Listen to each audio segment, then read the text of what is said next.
It's not often that you get to talk about a man who has changed the entire world's perspective of history. At least, I guess, done so in his mind. Yes, my friends, buckle up because this is going to be a little bit of a weird one on the History of Everything podcast YouTube channel, because today we're going to be talking about the phantom time theory. The theory that suggests that we somehow managed to lose 300 years of history. And in order to find out how, go ahead and watch this video. Also, like and comment and subscribe. Do that right now. So our story begins back in the year 1947, or at least 1947 according to our timeline. It's going to be way earlier according to this guy, but that is the year in which Herbert Illig was born in Bavaria in Germany. You see, Illig right here was never exactly a person who was going to go along with the accepted narrative of really what is history and what is accurate and what is real. And as for why, well, that is because Herbert is a supporter of catastrophism, which for anyone who is unfamiliar with the term, catastrophism is the simple belief that the Earth changed very rapidly in short bursts of violent change, as opposed to something that occurred more gradually over time. Hence, catastrophe. He is also a big proponent of historical revisionism, which is part of his, quote, research that we're going to be focusing on here today, because unfortunately for Illig, the man was quite literally out of his mind. You see, back when a man by the name of Dr. Hans Ulrich Niemitz introduced his paper on the, quote, phantom time hypothesis,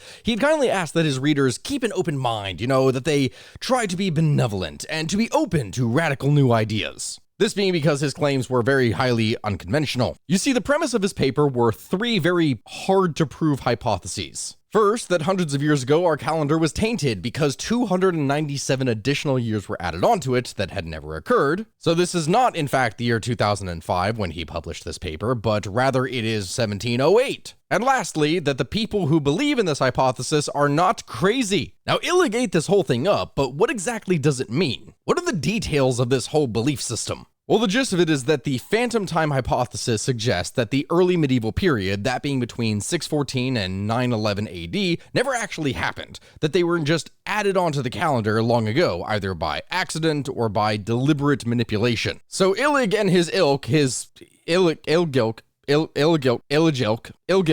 whatever it is that you want to say.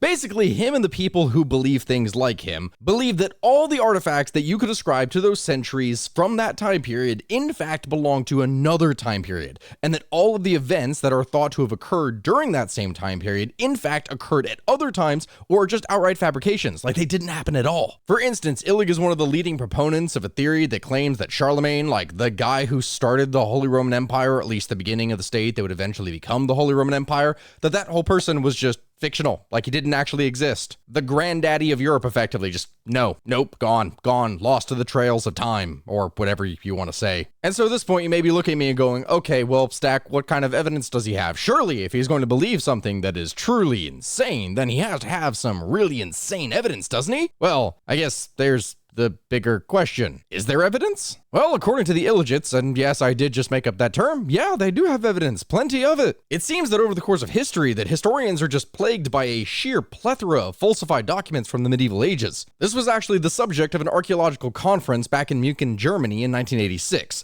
because there, in his lecture, Horst Furman, who was president of the Monumenta Germania Historia, went and described how a series of documents had been forged by the Roman Catholic Church during the Middle Ages that were created hundreds of years before the events that they were describing actually occurred, after which they were simply embraced by the rest of medieval society. This implies that whoever did the forgeries predicted the future very skillfully, or they just made them up and then got rid of the timeline, or that they just messed up a couple dates, something as simple as that. This was reportedly the first claim that set Illig down on his path to insanity, because he wondered, why would the church go and forge documents hundreds of years before they would ever actually be useful? It didn't really make sense. So he and his colleagues went and examined other fakes from preceding centuries, and they divined chronological distortions, which led them to then investigate the origin of the Gregorian calendar itself. And that seemed to raise even more inconsistencies to them. You see, my friends, back in the year 1582, the Gregorian calendar that we still use to this day was introduced by Pope Gregory XIII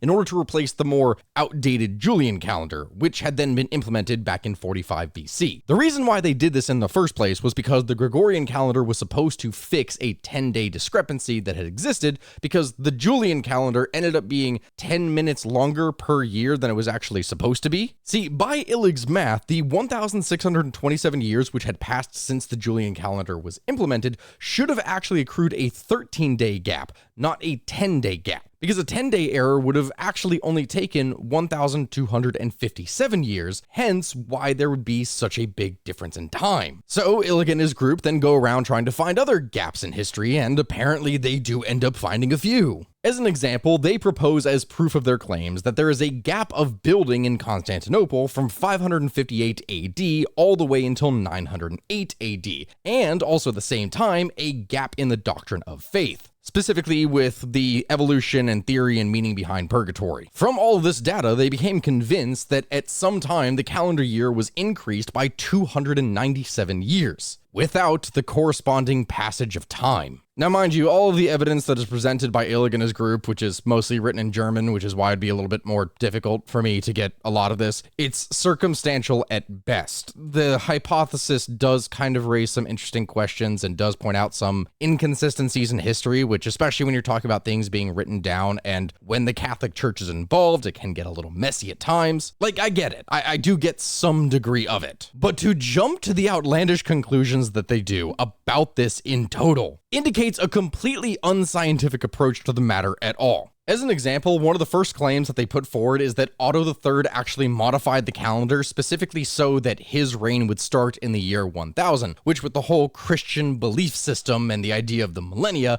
starting on the year 1000 would give him significantly better, I don't know, what, authority, religious power, greatness? Do we even know at this point? No, we probably don't. The man also has some really weird theories regarding prehistory and Egyptian history prior to his war on the calendar that just makes the entire thing even more messy. But really, by this point, Illig has been just so roundly disproven by scientific and historical communities everywhere for both his formal lack of education in history, but also because his claims just don't seem to stand up to any scrutiny whatsoever on the topic. In Germany, he's someone who has been branded as more of a pseudo-scientist, and the general public has been warned to just not believe him at all. He's a cautionary tale of what can happen when you let conspiracy theories pollute general discourse, and how education and facts can seem to be corrupted by the most illogical aspects. Anyway, everyone, this has been Sakuya with the History of Everything podcast YouTube channel. Thank you very much for watching. I hope you really enjoyed this episode on the phantom time theory. I ask that you like, comment, and subscribe, and let me know in the comment section below what it is that we should do next,